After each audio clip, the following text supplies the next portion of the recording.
আসসালামু আলাইকুম।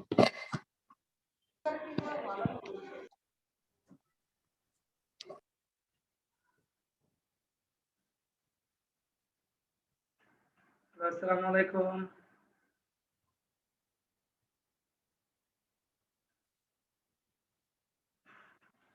আসসালামু আলাইকুম।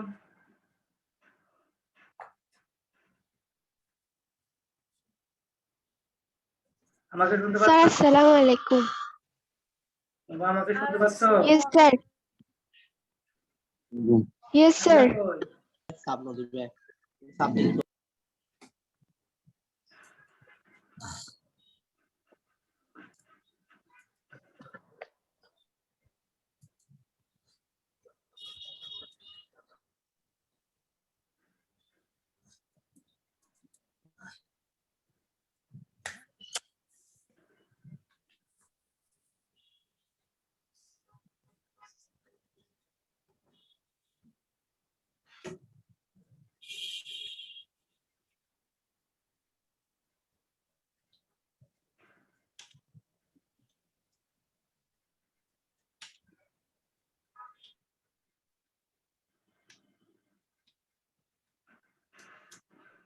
আমরা ক্লাস শুরু করছি।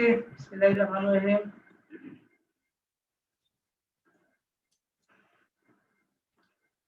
স্ক্রিন দেখা যাচ্ছে?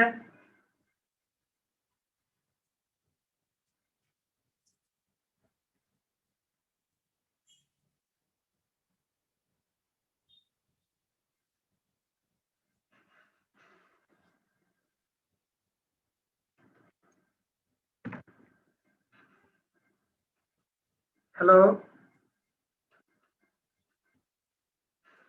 আমি একটা স্ক্রিন শেয়ার করেছি, সবাই দেখতে পাচ্ছ? স্যার দেখা যাচ্ছে। আমরা আজকে ইয়েস পড়বো স্যার ধাতু দেখা ক্রিয়াপদ। যাচ্ছে। আমরা আজকে পড়বো ধাতু ক্রিয়াপদ আর নির্মিত অংশ থেকে আমরা পড়বো ভাব সম্প্রসারণ। বুট বইয়ের 1 থেকে 4 নাম্বার, তার মানে 4টা এগুলো ছোট ছোট ভাব সম্প্রসারণ। 2-3 বার রিডিং করলেই মনে থাকবে, আর তারপরেও না বুঝলে আমি বুঝাই দিব আর কি। ঠিক আছে? আমাদের আজকের টপিকের নাম হলো যে ধাতু ও ক্রিয়াপদ। আমাদের বোর্ড বই অনুসারে আজকে প্রথমে আছে ক্রিয়াপদ। তাহলে আমরা ক্রিয়াপদ পড়ব। যে পদ দ্বারা কোনো কিছু করা বা কোনো কাজ করা বোঝায় তাকে ক্রিয়াপদ বলে। ইংলিশে যেটাকে আমরা ভার্ব বলি সেটাকে বাংলায় আমরা ক্রিয়াপদ বলি বা ক্রিয়া বলি। বুঝতে পারছি?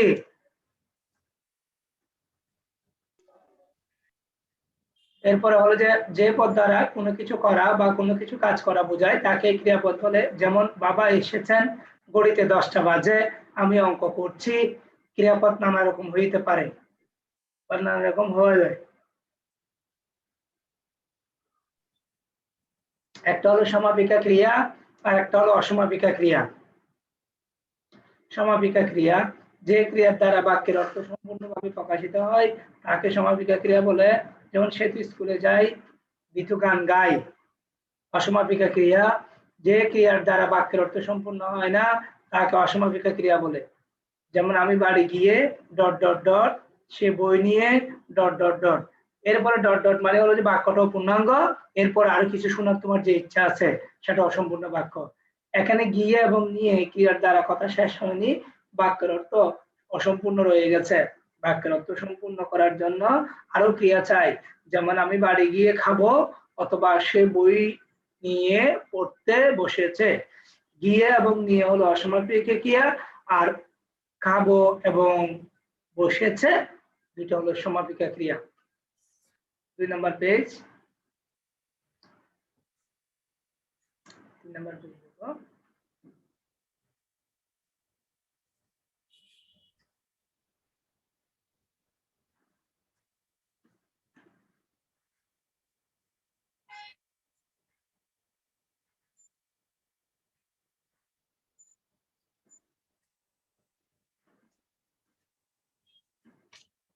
এরপরে সকর্ম ক্রিয়া, অকর্ম ক্রিয়া। সকর্ম ক্রিয়া দেখো, সকর্ম ক্রিয়া হলো যে ক্রিয়ার যে সকর্ম ক্রিয়া যে ক্রিয়ার কোনো কর্ম থাকে তাকে সকর্ম ক্রিয়া বলা হয়। যেমন স্বপন চিঠি লিখছে, লিখছে। কাঞ্চন বই পড়ছে। দুটি অকর্ম ক্রিয়া। যে ক্রিয়ার কোনো কর্ম থাকে না তাকে অকর্ম ক্রিয়া বলে। স্বপন লিখছে, কি লিখছে? কাঞ্চন পড়ছে, কি পড়ছে তার উল্লেখ নাই।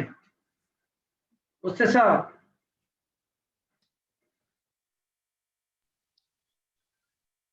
Yes, sir.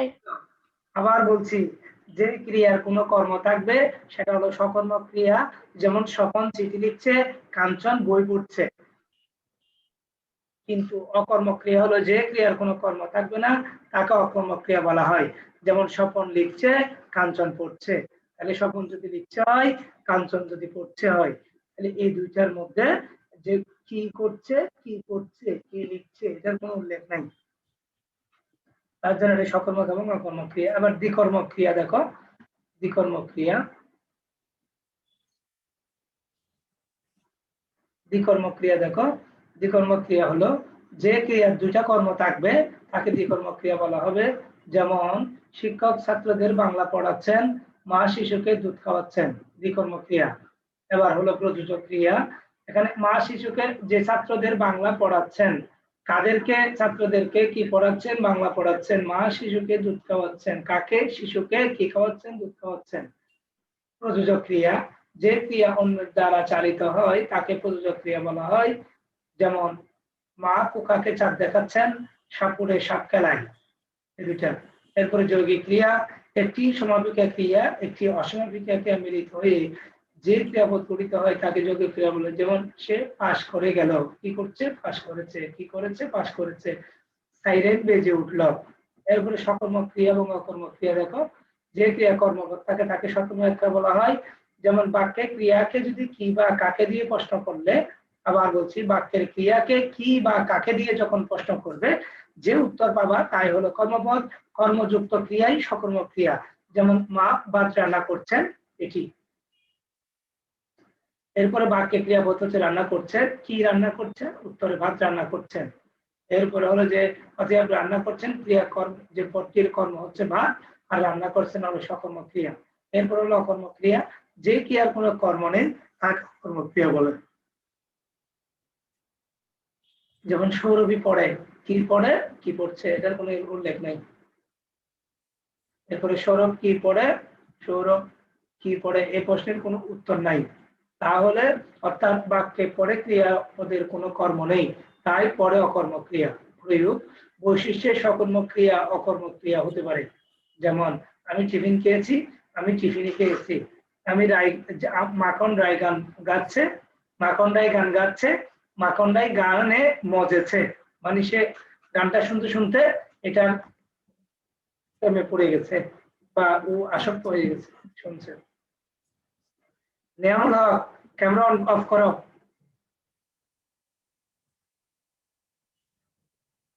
নেয়ামুল হক, ক্যামেরা অফ করো তোমার। এরপরে ধাতু, আমরা আগে আবার একটু উপর থেকে পড়ে আসি। নোভা একবার পড়ো, নোভা পড়ো, নোভা প্রথম পেজ থেকে পড়ো। হ্যাঁ, ক্রিয়াপদ থেকে পড়ো। আমি স্ক্রিন বড় করছি। হ্যাঁ, সবাই খেয়াল করো, সবাই একবার করে পড়বে। হ্যাঁ, ক্রিয়াপদ। ক্রিয়াপদ যে পদ দ্বারা কোনো কিছু করা বা কোনো কাজ করা বোঝায় তাকে ক্রিয়াপদ বলে। যেমন বাবা এসেছেন, ঘড়িতে 10টা বাজে, আমি অঙ্ক করছি। ক্রিয়াপদ নানা রকম হয়। সমাপিকা ক্রিয়া, যে ক্রিয়া দ্বারা বাক্যের অর্থ সম্পূর্ণ প্রকাশিত হয় তাকে সমাপিকা ক্রিয়া বলে। যেমন সে তুই স্কুলে যায়, বিতু গান গায়। 2. অসমাপিকা ক্রিয়া, যে ক্রিয়া দ্বারা বাক্যের অর্থ সম্পূর্ণ হয় না তাকে অসমাপিকা ক্রিয়া বলে। যেমন আমি বাড়ি গিয়ে, সে বই নিয়ে।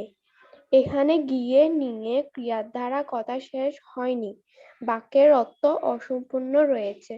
বাক্যের অর্থ সম্পূর্ণ করার জন্য আরো ক্রিয়া চাই। যেমন আমি বাড়ি গিয়ে খাবো, সে বই নিয়ে পড়তে বসেছে। সুতরাং গিয়ে নিয়ে হচ্ছে অসমাপিকা ক্রিয়া, আর খাবো বসেছে এগুলো সমাপিকা ক্রিয়া। স্যার পড়ছে এতটুকু। এরপরে এটা পড়ো।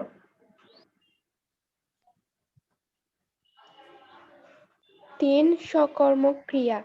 যে ক্রিয়ার কোনো কর্ম থাকে তাকে সমকর্মক ক্রিয়া বলে। যেমন সকর্মক স্বপন ক্রিয়া। চিঠি লিখছে। সকর্মক ক্রিয়া। সকর্মক ক্রিয়া বলে। যেমন স্বপন চিঠি লিখছে, কাঞ্চন বই পড়ছে। 4 অকর্মক ক্রিয়া। যে ক্রিয়ার কোনো কর্ম থাকে না তাকে অকর্মক ক্রিয়া বলে। যেমন স্বপন লিখছে, কাঞ্চন পড়ছে। দ্বিকর্মক ক্রিয়া। যে ক্রিয়ার দুইটি কর্ম থাকে তাকে দ্বিকর্মক ক্রিয়া বলে। যেমন শিক্ষক ছাত্রদের বাংলা পড়াচ্ছেন, মা শিশুকে দুধ খাওয়াচ্ছেন। 6 প্রযোজক ক্রিয়া। যে ক্রিয়া অন্যের দ্বারা চালিত হয় তাকে প্রযোজক ক্রিয়া বলে।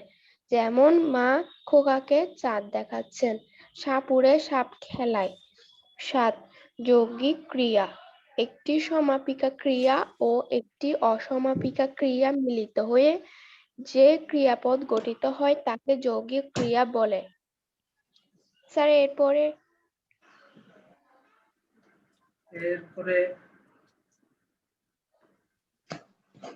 যেমন পাস করে গেল, সাইরেন বেজে উঠলো। স্যার সকর্মক ও অকর্মক ক্রিয়া পড়বো। হ্যাঁ পড়বা। সকর্মক ও অকর্মক ক্রিয়া। সকর্মক ক্রিয়া। যে ক্রিয়া পদের কর্ম থাকে তাকে সকর্মক ক্রিয়া বলে। বাক্যের ক্রিয়াকে কি বা কাকে প্রশ্ন করলে যে উত্তর পাওয়া যায় তাই কর্মপদ। কর্মযুক্ত ক্রিয়াই সকর্মক ক্রিয়া। যেমন মা ভাত রান্না করছেন। এ বাক্যে ক্রিয়াপদ হচ্ছে রান্না করছেন। প্রশ্ন কি রান্না করছেন? উত্তর ভাত। অতএব রান্না করছেন ক্রিয়াপদটি কর্ম হচ্ছে ভাত, রান্না করছেন সকর্মক ক্রিয়া। অকর্মক ক্রিয়া। যে ক্রিয়ার কর্ম নেই তাকে অকর্মক ক্রিয়া বলে। যেমন সৌরভ পড়ে। স্যার এরপরে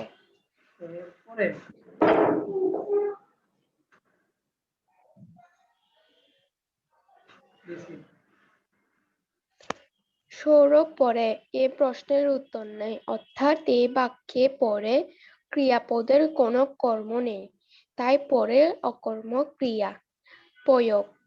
প্রয়োগ। বৈশিষ্ট্য সকর্মক ক্রিয়া অকর্মক ক্রিয়া হতে পারে। যেমন সকর্মক ক্রিয়া: 1 আমি টিফিন খেয়েছি। 2 মাখন রায় গান গাচ্ছে। অকর্মক ক্রিয়া: আমি টিফিনে খেয়েছি। 2 মাখন রায় গান মজেছে। ধাতু। ক্রিয়ার মূল অংশকে ধাতু বলে। ক্রিয়ার পদকে বিশ্লেষণ করলে দুইটি অংশ পাওয়া যায়। 1 ধাতু বা ক্রিয়ামূল: করো, যা, খা, পা, বলো, দেখো, খেলো, দে ইত্যাদি। 2 ক্রিয়া বিভক্তি: আ, ই, ছি, ছে, বে, তে, লে, লাম ইত্যাদি। ধাতু 3 প্রকার, যথা: 1 মৌলিক ধাতু, 2 সাধিত ধাতু, 3 যৌগিক বা সংযোগমূলক ধাতু। 1 মৌলিক ধাতু। যেসব ধাতু বিশ্লেষণ করা যায় না তাকে মৌলিক ধাতু বলে। যেমন করো, চলো, পড়ো, বড়ু, পা, যা, দেখ, দে, খা, হু ইত্যাদি। 2 সাধিত ধাতু। মৌলিক ধাতু বা নাম শব্দের পরে আ প্রত্যয় যোগে যে ধাতু গঠিত হয় তাকে সাধিত ধাতু বলে। যেমন করো যোগ আ, করা। দেখো যোগ আ, দেখা। স্যার পড়ছি। এবার ধাতু আমি পড়ে দিচ্ছি।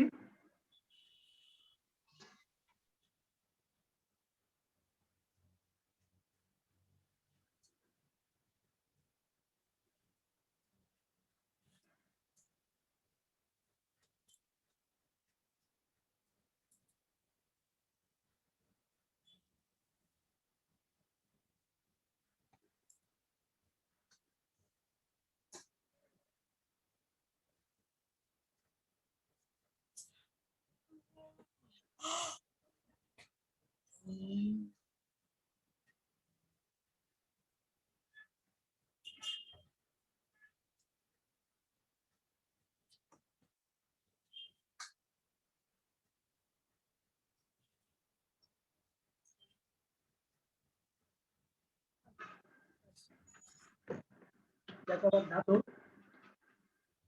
ক্রিয়ার মূল অংশকে ধাতু বলে। ক্রিয়ার মূল অংশকে কি বলে? সবাই বলো। ক্রিয়ার মূল অংশ ধাতু বলে।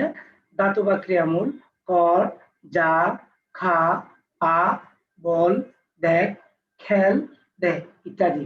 ক্রিয়া বিভক্তি আ, ই, ছি, ছে, দে, তে, লে, লাম ইত্যাদি। ধাতু তিন প্রকার: মৌলিক ধাতু, সাধিত ধাতু, যৌগিক বা সংযোগমূলক ধাতু। প্রথমটাই হলো মৌলিক ধাতু। যেসব ধাতু বিশ্লেষণ করা যায় না তাকে মৌলিক ধাতু বলা হয়। যেমন করো, চলো, পড়ো, বড়ো, পা, যা, দে, খা, হ। সাধিত ধাতু মৌলিক ধাতু বা নাম ধাতুর পরে আ প্রত্যয় যুগে যে ধাতু গঠিত হয় তাকে সাধিত ধাতু বলা হয়। যেমন কর যোগ আ সমান করা, দেখ যোগ আ সমান দেখা, বল যোগ আ সমান বলা। এরপরে যৌগিক ধাতু বিশেষ্য বিশেষণ বা ধনাত্মক অব্যয়ের পরে বা অব্যয়ের সাথে কর, দে, হ, পা, খা ইত্যাদি মৌলিক ধাতু মিলিত হয়ে যে ধাতু গঠিত হয় তাকে যৌগিক বা সংযোগমূলক ধাতু বলা হয়। যেমন ভয়, কর, ভালো, হ, উত্তর, দে, মার খা, দুঃখ পা। আবার বলছি, ভয় করো, ভালো হ, উত্তর দে, মার খা, দুঃখ পা হলো যৌগিক ধাতু। এবার মৌলিক ও সিদ্ধ ধাতু। মৌলিক ধাতুকে বাংলা বা বিশ্লেষণ করা যায় না, তাই এগুলোকে সিদ্ধ বা সংসিদ্ধ ধাতু বলা হয়। মৌলিক ধাতু মূলত তিন প্রকার: এটা সংস্কৃত ধাতু, এটা বাংলা ধাতু, এটা বিদেশগত ধাতু। এবার প্রথমটাই তৎসম বা সংস্কৃত ধাতু। তৎসম ক্রিয়াপদের ধাতুকে সংস্কৃত ধাতু বলা হয়। যেমন অঙ্ক যোগ অন সমান অঙ্কন, দৃশ্য যোগ জ সমান দৃশ্য, ই যোগ তব্য কর্তব্য, হর্ষ যোগ জ হাস্য। বাংলা ধাতু যেসব ধাতু সংস্কৃত থেকে প্রাকৃতের মাধ্যমে পরিবর্তিত হয়ে বাংলা ভাষায় এসেছে তাকে বাংলা ধাতু বা খাঁটি বাংলা ধাতু বলে। যেমন আক যোগ আ সমান আঁকা, দেখ যোগ আ সমান দেখা, কর যোগ অ সমান কর, হাস যোগ ই সমান হাসি।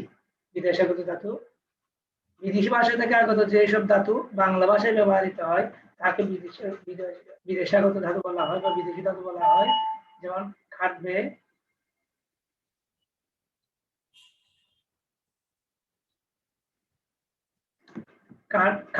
খাট যোগ বে সমান খাটবে, বিহুর যোগ আনু সমান বিজ্ঞানু, দান যোগ আট সমান পানা, জম যোগ আট সমান জমা।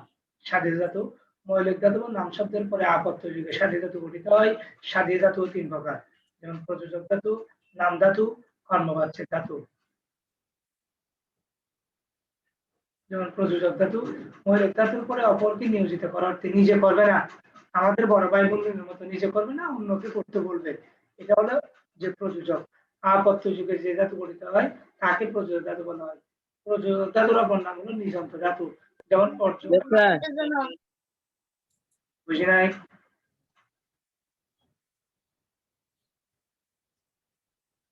কেউ প্রশ্ন করেছে?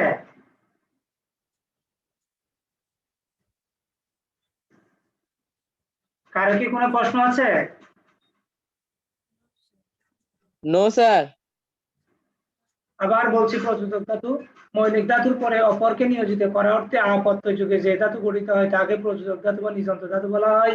যেমন পর যোগ আ সমান পড়া, কর যোগ আ সমান পড়া, নাচ যোগ আ সমান নাচা। নাম ধাতু বিশেষ্য বিশেষণ এবং অনুকার অব্যয়ের পরে আপত্য যুগে গঠিত ধাতুকে নাম ধাতু বলা হয়। যেমন গুম যোগ আ সমান গুমা, দমক যোগ আ সমান দমকা, হাত যোগ আ সমান হাতা। কর্মবাচ্য ধাতু বাক্যে কর্তার চেয়ে কর্মের সাথে যখন ক্রিয়ার সম্পর্ক প্রধান হয়ে ওঠে তখন সেই ক্রিয়াকে কর্মবাচ্যের ক্রিয়া বলা হয়। কর্মবাচ্যের ক্রিয়ার মূলকে কর্মবাচ্যের ধাতু বলা হয়। মৌলিক ধাতুর সাথে আপত্য যুগে কর্মবাচ্য ধাতু গঠিত হয়। যেমন কর যোগ আ সমান করা, আমি তোমাকে অঙ্কটি করতে বলেছি। হার যোগ আ সমান হারা,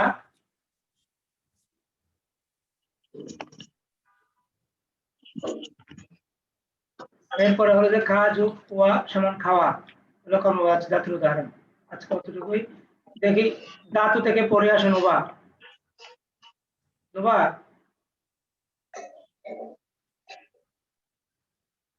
ইয়েস স্যার। ধাতু থেকে পড়ে আসো।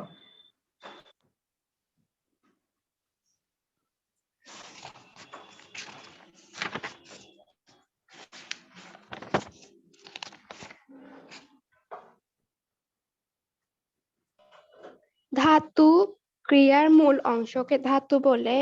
ক্রিয়াপদকে খালি বিশ্লেষণ মিস্ত্রি ওঠে দিন করলে বেতন, দুটো অংশ পাওয়া যায়। মিস্ত্রি হারিয়ে বেতন ওঠে দিন তো কথা আলিয়া আসলে বলো। দুটো অংশ, এক ধাতু বা ক্রিয়ামূল, যেমন করো, যা, খা, পা, বলো, দেখো, খেলো, দে ইত্যাদি। হ্যাঁ, দুই ক্রিয়া বিভক্তি, ই, ছি, এই ছে, অনেক তো দুই হচ্ছে না বে, মনে তো। লাম ইত্যাদি। ধাতু তিন প্রকার, যথা মৌলিক ধাতু, সাধিত ধাতু, যৌগিক বা সংযোগমূলক ধাতু। এক মৌলিক ধাতু, যেসব ধাতু বিশ্লেষণ করা যায় না তাকে মৌলিক ধাতু বলে। যেমন করো, চলো, পড়ু, বড়ু, পা, চা, দে, খা, হকি জিতে না আর মনিরুত্তম সাধিত ধাতু। মৌলিক ধাতু হকি বা নাম পরে আ প্রত্যয় যোগে মানে আরো বেশি যে জানি বলেন না। হয় তাকে সাধিত ধাতু বলে। হ্যাঁ, যেমন করো যোগ আ, করা, দেখো যোগ আ, দেখা, বলো যোগ আ। 20 কেজি 21 কেজি না ভাই না 40 কেজি ভাই না। যৌগিক বিশেষ্য, বিশেষণ বা দ্রব্যান্তক অব্যয়ের সাথে করো, দে, হ, পা, খা হ্যাঁ, ইত্যাদি মৌলিক ধাতু মিলিত হয়ে যে নতুন ধাতু গঠিত হয় তাকে যৌগিক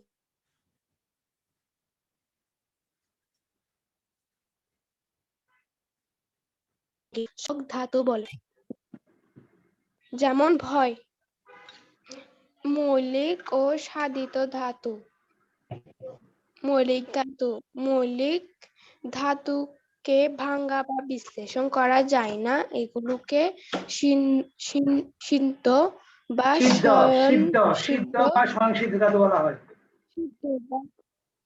সিদ্ধ বা স্বয়ংসিদ্ধ ধাতু বলা হয়ে থাকে। এবার বাংলা ভাষায় মৌলিক ধাতু 3 প্রকার, এটা পড়ো 41 পৃষ্ঠায়।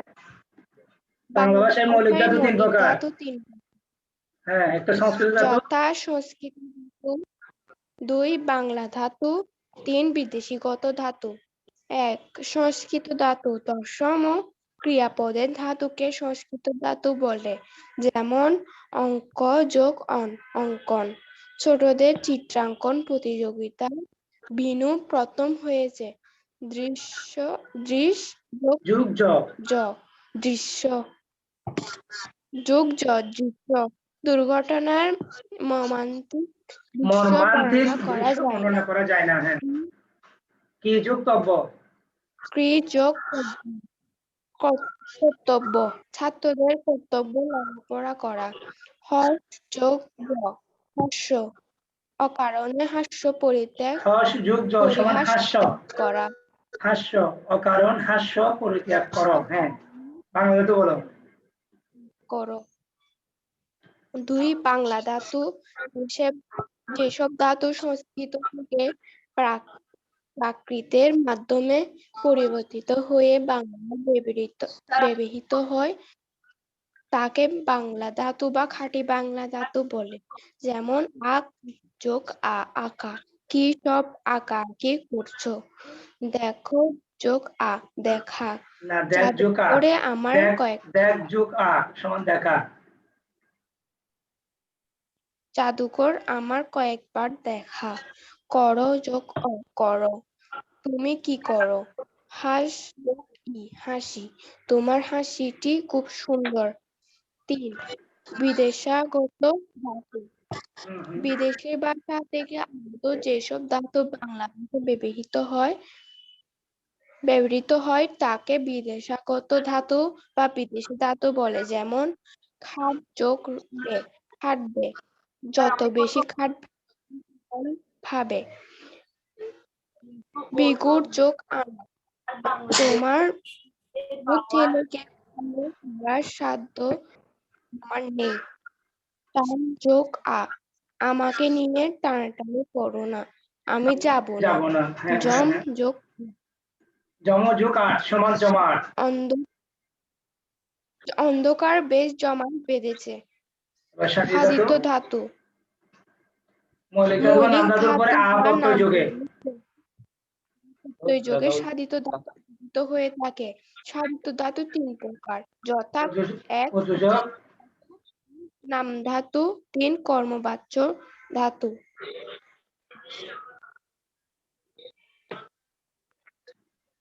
তারপর আবার 42 পরে প্রযোজক ধাতু। এক, প্রযোজক ধাতু মৌলিক ধাতুর পরে মৌলিক অপরকে ধাতুর নিয়োজিত পরে করা অর্থে, অপরকে নিয়োজিত করা অর্থে প্রত্যয় যুগে যে ধাতু গঠিত হয় তাকে প্রযোজক ধাতু বা নিযন্ত ধাতু বলা হয়। যেমন পরযোগ আ সমান পড়া, করযোগ আ সমান করা, নাচ যোগ আ সমান নাচা। এবার নাম ধাতু বলো। নাম ধাতু বিশেষ্য, বিশেষণ ও অনুকার অব্যয়ের পরে প্রত্যয় যোগে গঠিত ধাতুকে নাম ধাতু বলে। যেমন ঘুম যোগ আ, ঘুমা, বাবা ঘুমাচ্ছেন। ধমক যোগ আ, ধমকা, আমাকে যতই ধমকাও আমি এই কাজ করব না। হাত যোগ আ, হাতা, অন্যের পকেট হাতানো আমার স্বভাব নয়। 3, কর্মবাচ্যর ধাতু বাক্যের কর্তার চেয়ে কর্মের সাথে যখন ক্রিয়ার সম্পর্ক প্রধান হয়ে উঠে তখন সে ক্রিয়াকে কর্মবাচ্য ক্রিয়া বলে। কর্মবাচ্যর ক্রিয়ার মূলকে কর্মবাচ্যর ধাতু বলে। মৌলিক ধাতুর সাথে আবদ্ধ যোগে কর্মবাচ্যের ধাতু গঠিত হয়। যেমন কর যোগ আ, করা, আমি তোমাকে অঙ্কটি করতে বলেছি। হার যোগ আ, হারা, বইটি হারিয়ে ফেলেছি। কা যোগ ও খাওয়া, তোমার খাওয়া হলে আমাকে বলো। ঠিক আছে,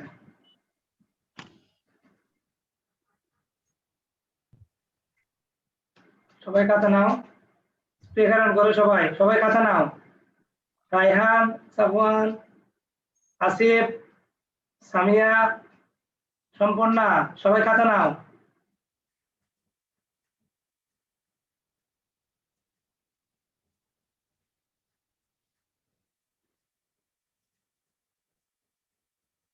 নিছ সবাই খাতা নিছ?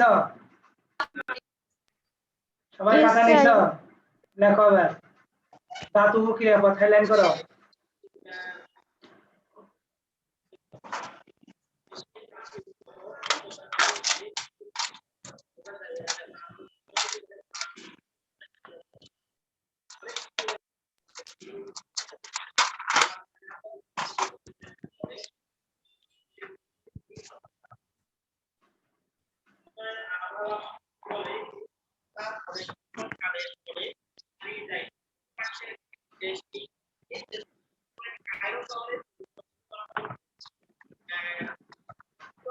নিছ?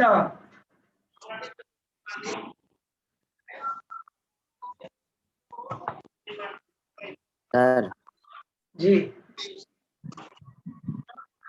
স্যার আমাদের ফার্স্ট টার্ম পরীক্ষাটা কখন হবে?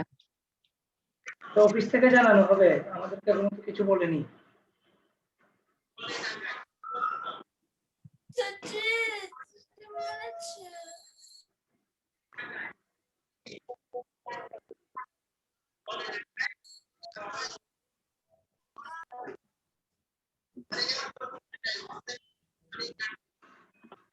লিখছো যে পদ দ্বারা কোনো কিছু করা বোঝায় তাকে ক্রিয়াপদ বলে, 1 নাম্বার লিখছো? যে পদ দ্বারা কোনো কিছু করা বোঝায় তাকে ক্রিয়াপদ বলে।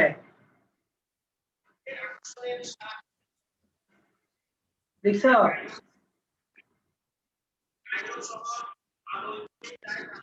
তোমরা লিখতে পারছো? যে পদ দ্বারা কোনো কিছু করা বোঝায় তাকে ক্রিয়াপদ বলে।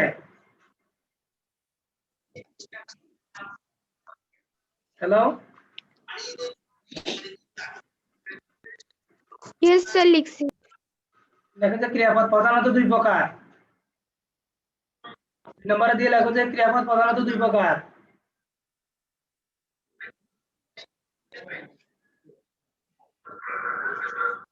ক্রিয়াপদ প্রধানত দুই প্রকার।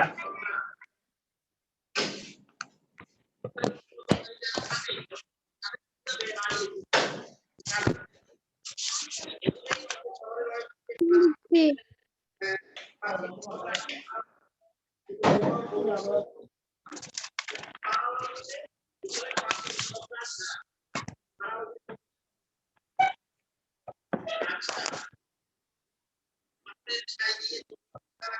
এরপর লেখো যে ক্রিয়াপদ ক্রিয়া সর্বমোট 7 প্রকার।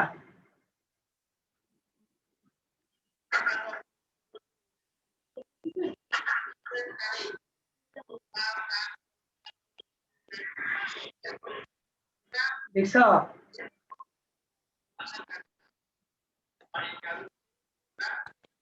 Yes sir. লেখো যে ক্রিয়া এরপরে ক্রিয়ার মূল অংশকে ধাতু বলে।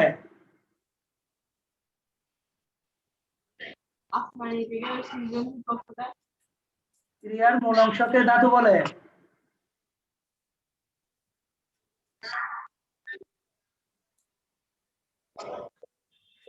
স্যার লিখছি। এরপর লেখো যে ক্রিয়াপদকে বিশ্লেষণ করলে দুটি অংশ পাওয়া যায়।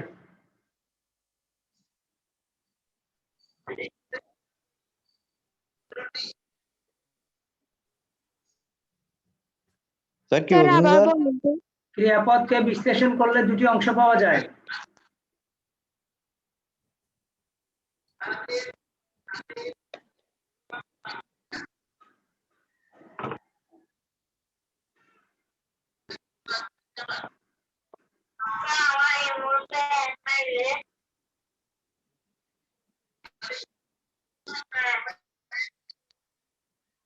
ক্রিয়াপদকে বিশ্লেষণ করলে দুটি অংশ পাওয়া যায়। লিখছো? Yes sir. লেখো যে ধাতু 3 প্রকার।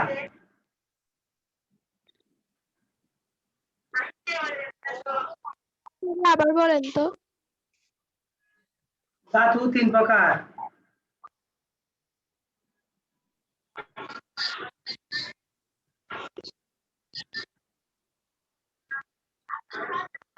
স্যার লিখছি। আবার মৌলিক ধাতু 3 প্রকার।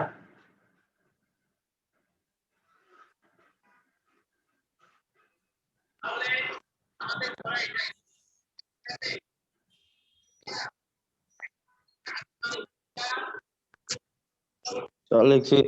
যৌগিক ধাতু 3 প্রকার।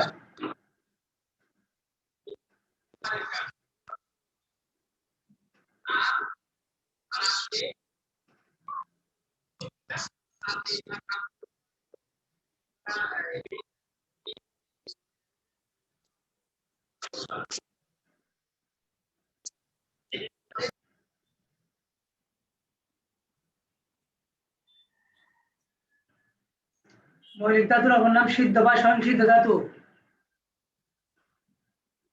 স্যার কি বলছেন স্যার? মৌলিক ধাতুর অপর নাম সিদ্ধ বা স্বয়ংসিদ্ধ ধাতু।